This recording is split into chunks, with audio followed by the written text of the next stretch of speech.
목소리만큼은 몸은 찢어지고 몸은 상해도 목소리만큼은 잘 지키고 있어야지 제가 목사로서의 본분을 다하는 것인데 이렇게 목이 성치 않아서 여러분들에게 이렇게 좋은 목소리로 함께 하나님을 찬양하지 못하고 말씀 전하지 못함을 정말 죄송하게 생각합니다.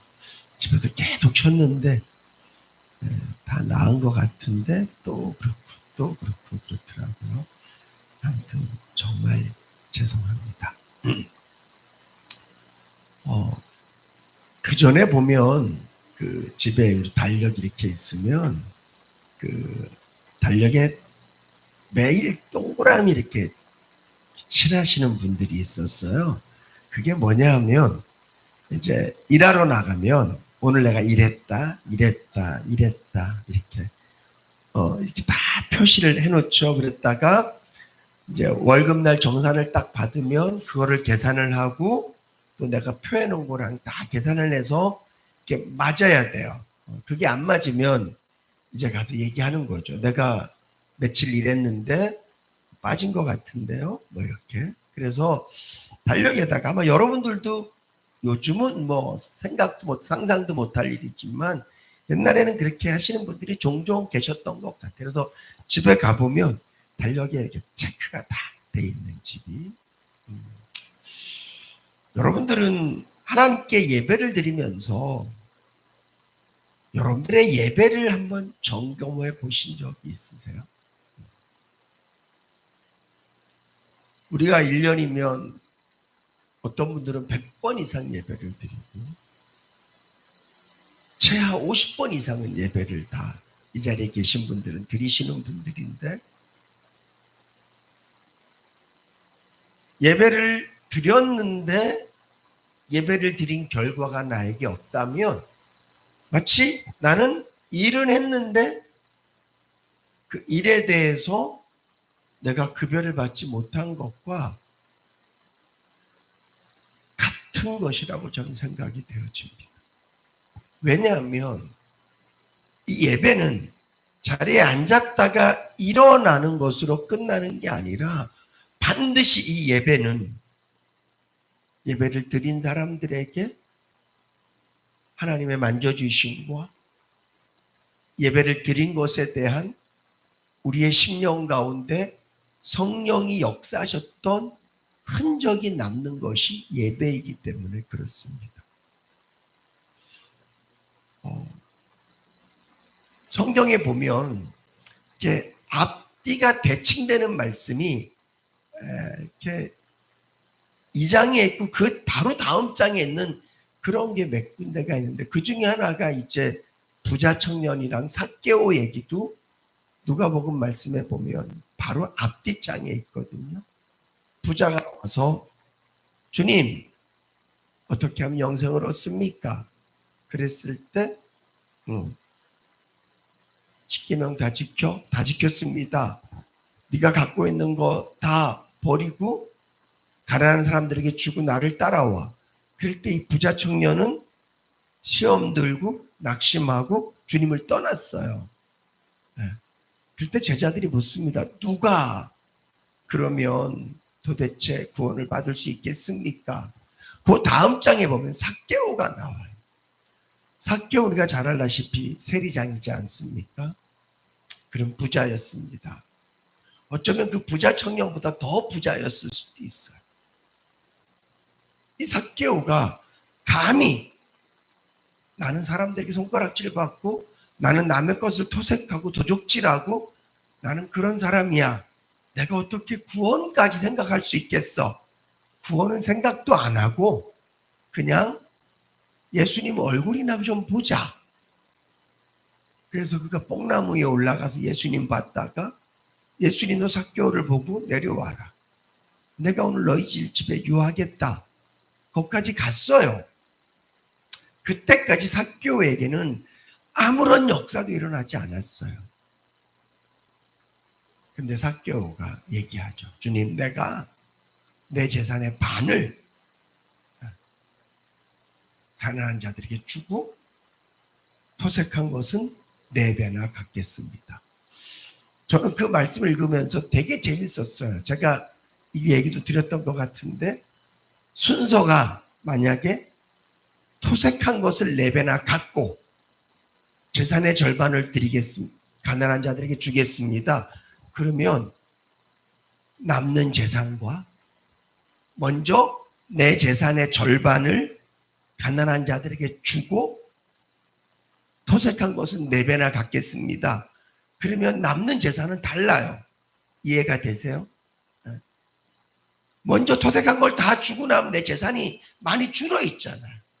준 재산에서 반을 주는 게 아니라 일단 많이 있는 재산에서 반을 잘라서 가난한 자들에게 주고, 그리고 토색한 것은 또 4배나 갚겠습니다. 그때 주님께서 오늘 여기 아브라함의 자손이다, 구원을 주님께서 말씀하시죠. 앞뒤로 한 사람은 율법을 다 지킨 사람, 삭개오하고는 비교도 할 수 없는 도덕적인 사람이고 윤리적인 사람이고 율법적인 사람인데, 그는 주님을 떠나요. 그러면서 주님이 뭐라고 말씀하세요? 부자가 천국 가는 게 낙타가 바늘 끼로 들어가는 것보다 어렵다. 이거는 갈 수는 있는데 불가능하다, 이런 얘기잖아요. 근데 그 다음 장에 부자가 나와요. 그것도 욕심꾸러기, 남의 것을 토색하는 사람. 세금을 받는데 그냥 엄청 더 많이 세금을 붙여서 남의 것을 막 뺏어온, 그래서 부자가 된 이 사람. 한 사람은 부자인데 말씀대로 산 사람, 한 사람은 부자인데 도적질해서 부자가 된 사람. 똑같은 부자인데 주님이 부자가 천국에 가기 어렵다 이렇게 얘기해서 부자 청년은 떠났어요. 근데 삭개오는 예수 그리스도를 영접하고 하나님의 사람이 됐어요. 이렇게 앞뒷장. 오늘 본문 말씀도 그래요. 제가 서두에 예배에 대해서 말씀을 드렸는데, 예배를 잘 드린 것과 예배를 못 드린 것이 레위기서 9장과 10장에 같이 나오고 있어요. 레위기서 9장에는 아론이 첫 번째로 이제 하나님께 제사 드리는 모습이 나와요. 하나님께서 모세에게, 자, 이제 너희들이 만든 성소의 모든 것들을 다 세팅을 해라. 그래서 지성소에 들어갈 법궤 다 놓고, 성소에 들어갈 무슨 떡상, 그다음에 등대 이런 거 다 놓고, 또 다음에 성전들에 있는 다 이렇게 해놓고, 성막 이렇게 다 둘레 다 치고, 그리고 난 다음에 아론과 그의 아들들 데리고 와서 옷 다 입히고 기름 발라서 다 거룩하게 하고, 그러고 난 다음에 이제 아론이 첫 번째 제사를 계속 드리는, 그래서 9장 말씀에 보면 계속해서 아론이 번제, 하나님께 희생 드리는 것이 계속 나와요. 그리고 오늘 읽었던 말씀에 보면 아론이 백성을 향하여 죄송합니다. 손을 들어 축복함으로 속죄제와 번제와 화목제를 피라고 내려오니라. 모세와 아론이 해먹에 들어갔다가 나와서 백성에게 축복하며 여호와의 영광이 온 백성에게 나타나며 불이 여호와 앞에 나와 단위의 번제물과 기름을 사른지라 온 백성이 이를 보고 소리 지르며 엎드렸더라. 그러니까 아론이 제사를 잘, 하나님 앞에 예배를 잘 드리고 난 다음에 나타나는 형상은 이스라엘 모든 백성들이 볼 수 있도록 하나님의 영광이 그들 가운데 임했고, 하나님의 불이 내려서 거기에 있는 모든 재물과 기름을 다 태웠다. 이스라엘 백성들이 소리를 지르며 하나님 앞에 경배하고 엎드렸다. 이거는 예배를 잘 드렸을 때 나타나지는 현상이죠. 10절 말씀 10장에 보니까 그 다음에 아론의 아들 나답과 아비후가 향로를 가져다가 여호와께서 명하시지 않은 다른 불을 담아 여호와 앞에 분향하였더니 불이 여호와 앞에서 나와 그들을 삼키매 여호와 앞에서 죽었다. 그러니까 예배를 잘 드렸을 때와 잘못 드렸을 때 극명한 차이가 있는 거예요. 여러분들이 예배를 잘 드리면 반드시 예배 드린 것에 대한 우리의 심령 안에 하나님의 만져주심이 있는 줄로 믿으시기 바랍니다. 반드시 있어요. 내가 예배를 잘 못 드렸다. 그러면 거기도 반드시 예배를 못 드린 것에 대한 극명한 결과가 있어. 예배를 잘 드리면 하나님의 성령께서 우리 안에 역사하셔서 진정한 기쁨과 감사, 말씀에 대한 아멘, 그리고 그 말씀에 깨달아진 것에 대해서 다짐과 결심, 이런 것들이 있을 수밖에 없어요. 하나님께서는 우리 인간을 창조하실 때 하나님을 영화롭게 하도록, 하나님을 영광스럽게 하도록 우리를 만드셨기 때문에 우리가 예배하면 내 영이 기쁠 수밖에 없어요. 심지어는 육이 너무 피곤해도 예배를 드리면 때론 육은 회복이 안 돼도 내 영이 기쁘다는 것을 느낄 수 있어. 예배를 잘 드리면 하나님의 말씀이 내 마음밭에 떨어졌을 때 아멘할 수밖에 없어. 그리고 그 말씀대로 살겠다고 결단하고 결심할 수밖에 없어. 예배를 잘 드리면 마치 목욕탕에 들어갔다가 나온 사람이 금방 표가 나듯이 예배를 드리고 나면 본인이 알아요. 자기의 심령 상태를. 반대로 예배를 잘못 드리면 예배 드리기 전과 예배 드린 후에 나의 생각과 뜻과 의지와 모습이 똑같다? 그러면 예배를 잘못 드린 거예요.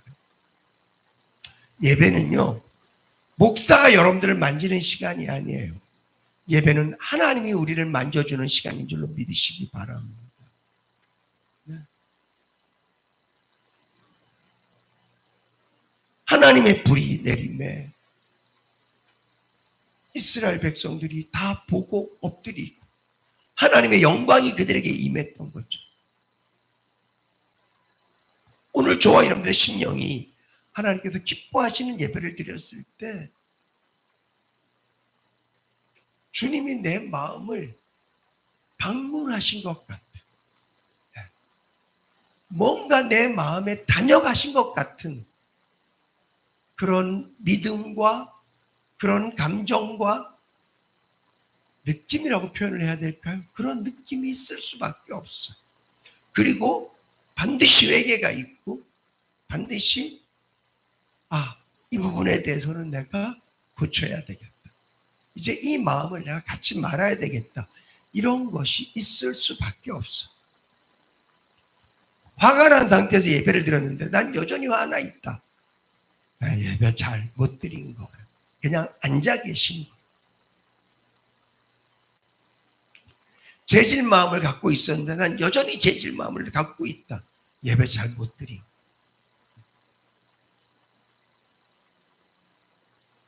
오늘 아론의 아들들 나답과 아비후가 하나님께서 원하시지 않는 불을 드렸던 것처럼 우리가 하나님께서 원하시지 않는 모습으로 예배 드릴 때 제가 말씀을 보내드렸던 것처럼 오늘 두 제사장은 죽임을 당했지만 우리가 예배를 잘못 드리면 우리의 마음이 하나님과 관계없는 마음으로 살아갈 수밖에 없어. 아무리 좋은 말씀을 들어도 좋은 말씀이라는 게 뭡니까? 말씀 그대로 전달되어진 게 좋은 말씀이에요. 살인하지 마십시오. 이게 좋은 말씀이에요. 간음하지 마십시오. 이게 좋은 말씀이에요. 사랑하세요. 이게 좋은 말씀이에요. 십자가의 은혜 앞에 감사해야 됩니다. 이게 좋은 말씀이에요. 하나님 우리를 사랑하십니다. 이게 좋은 말씀이에요.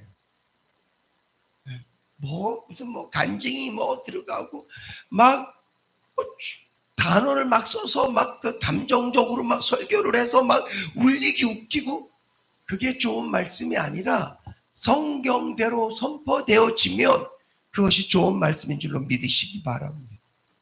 좋은 말씀이 왔는데, 좋은 말씀을 들었는데 내 마음엔 그렇다면 우리는 예배를 잘못 드린 거예요.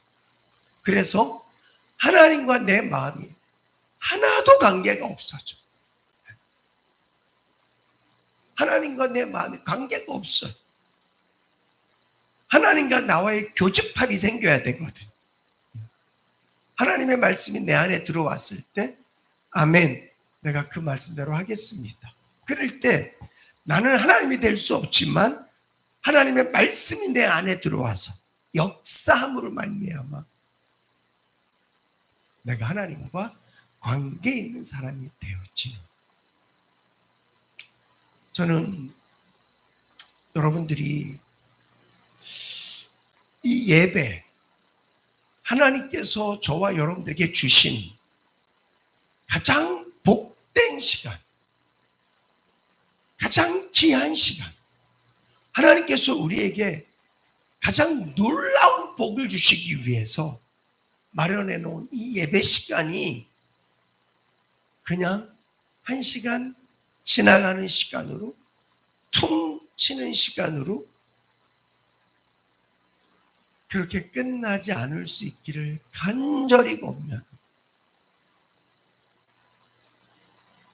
밥을 반 공기만 먹어도 배가 부르고, 물을 한 모금만 마셔도 갈증이 해결이 되고, 목욕탕에는 그냥 한 10분만 들어가서 샤워만 하고 나와도 몸이 개운한데, 예배는 찬송하고 기도하고 말씀 듣고 거의 1시간을 우리가 하나님 앞에 있는데, 나는 하나님의 손길을, 하나님의 임재를, 하나님의 함께 하심을, 하나님의 만져주심을 내가 누리지 못했다?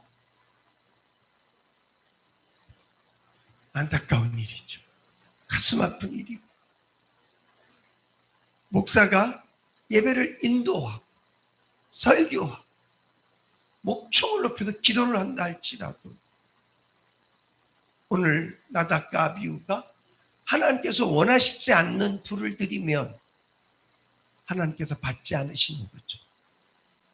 가인이 자기가 농사 지은 것을 가져다가 하나님께 드려도 믿음으로 드리지 않으면 하나님께서 받지 않으셨던 것처럼 오늘 저와 여러분들도 하나님께서 원하시지 않는 모습으로 예배를 드리면 이 예배는 하나님과 관계없는 예배가 되어지고, 그러면 참 가슴 아프고 안타까운 일이에요. 물론 어떨 때는 내 마음에 불평과 원망, 그냥 교회 가야지 억지로라도 왔다가도 하나님의 은혜가 쏟아질 때가 있어요. 성령께서 강하게 역사하시면 내 의지가 아니라 하나님의 능력과 그분의 역사로 꼬꾸라질 때 있습니다. 저도 그런 체험 많이 했어요. 구경 갔다가 그냥 어쩔 수 없이 목사 아들이니까 그리고 앉아있다가 찬송하다가 주의 은혜 받기도 하고, 근데 좀 성숙되어지고 나면, 예수를 믿으면서 하나님의 사랑과 은혜를 많이 체험하고 나면 거의 그런 일은 없어. 내가 어떤 마음으로 하나님께 서 있는가, 하나님께서 원하시는 모습으로 예배할 때 하나님의 은혜와 역사를 체험하게 되더라. 바라기는요, 하나님께서 원하시는 모습으로 예배하도록 애쓰실 수 있기를 주님 여러분 축복합니다. 하나님께서 원하시는 모습을 이거예요. 주님, 이 예배는 주님의 것입니다. 나는 이 시간 주님의 은혜가 필요합니다. 나는 이 예배를 간절히 사모합니다. 내 힘과 내 의지로는 아버지께 나아갈 수 없지만 날 위해서 십자가에서 죽으신 예수의 보혈의 피 의지해서 주님 앞에 나아갑니다. 그래서 예배 나올 때마다 십자가를 생각하고 예배 나올 때마다 맞습니다. 하나님, 이 시간 내가 하나님께 예배 드릴 수 있는 것은 십자가에서 피 흘려 죽으신 예수의 놀라운 사랑으로 말미암아 이 시간 내가 예배 드릴 수 있습니다. 그래서 예배 드리기 전에 이미 예배 드리는 자의 마음엔 십자가의 그 은혜와 사랑으로 충분히 젖어져 있고 그 사랑과 그 은혜에 감사하는 마음이 이미 충분하고, 그리고 주님 무엇이든지 말씀하시면 제가 아멘 하겠습니다. 내가 듣기 참 거북하고 때로는 하나님 나한테 왜 이렇게까지 강하게 말씀하시나 그런 말씀이 전달되어진다 할지라도 주의 말씀이라. 마치 부자 청년이 나 진짜 계명만 다 지키면 되는 거 아니었어요? 내 재산을 다 가난한 자들에게 나눠주라고요? 난 그건 못하겠는데, 그런 마음이 아니라 주님이 말씀하시면 나는 뭐라도 하겠습니다. 그리고 하나님의 말씀 앞에 내 모습이 부끄러우면 도망가지 않고 피하지 않고 회개하고 그런 간절한 마음의 준비가 돼 있어서 예배를 드리면 이 예배 시간을 누가 설교를 하든지 언제 예배를 드리든지 어디서 예배를 드리든지 우리의 예배는 하나님의 은혜와 사랑을 체험하는 가장 복된 시간이 되어질 줄로 믿습니다. 그리고 이것이 경험되어지면 여러분들은 삶의 예배를 또한 드리게 될 거예요. 왜냐하면 예배는요 3가지가 있으면 돼요. 첫 번째는 예배자가 있어요. 두 번째는 예배를 받으실 하나님이 계셔야 돼요. 세 번째는 예배자가 가지고 나아가야 될 재물이 있어요. 구약시대 때는 그랬어요. 지금은요 예배는요 예배를 받으실 하나님이 계셔야 되고 예배자가 있어야 되고 그 다음에 우리 예배를 도우시는 성령 하나님, 우리가 하나님께 나아갈 수 있는 근거이신 예수의 보혈의 피, 이것이 있어야지만 예배가 되는데 내가 예배자고요, 내 예배를 받으실 하나님이 계시고요, 내가 이 예배를 드리는 것은 하나님의 성령의 도우심을 통하여서 십자가의 그 은혜와 그 사랑을 의지해서 예배를 드리는 것이기 때문에 나 혼자도 얼마든지 하나님께 예배할 수 있는 줄로 믿으시기 바랍니다. 혼자 드리는 예배를 통해서도 하나님을 체험하고 혼자 하나님께 나아가서도 주님의 더 깊이 체험하고, 어떤 분들은 이 공예배도 좋지만 혼자 예배 드리는 게 더 좋으신 분들이 계실 거예요. 혼자서 찬송하고 혼자서 기도하고 혼자서 말씀 묵상하면서 아멘 아멘 아멘, 정말 주님이 나를 만져주시는 게 막 느껴져. 하나님이 막 나에게 내 죄를 꾸짖으시는 것이 막 느껴지고 혼자서 눈물 콧물 다 쏟고 혼자서 감사하고, 그것이 예배거든. 우리는 아마 죽을 때까지 예수 믿을 분들이라고 저는 믿습니다. 왜냐하면 하나님이 여러분들 선택해 주셨기 때문에. 예수 믿는 건 사업이 아니잖아요. 유행 따라서 이거 접고 다른 데 가고 그러는 게 아니라 하나님 나를 선택해 주셨기 때문에 나는 죽어도 하나님의 자녀고, 그렇다면 우리는 죽을 때까지 어떤 모양으로도 끊임없이 예배를 드릴 거예요. 앞으로도 우리에게 남은 예배는 엄청나게 많이 남아있을 거예요.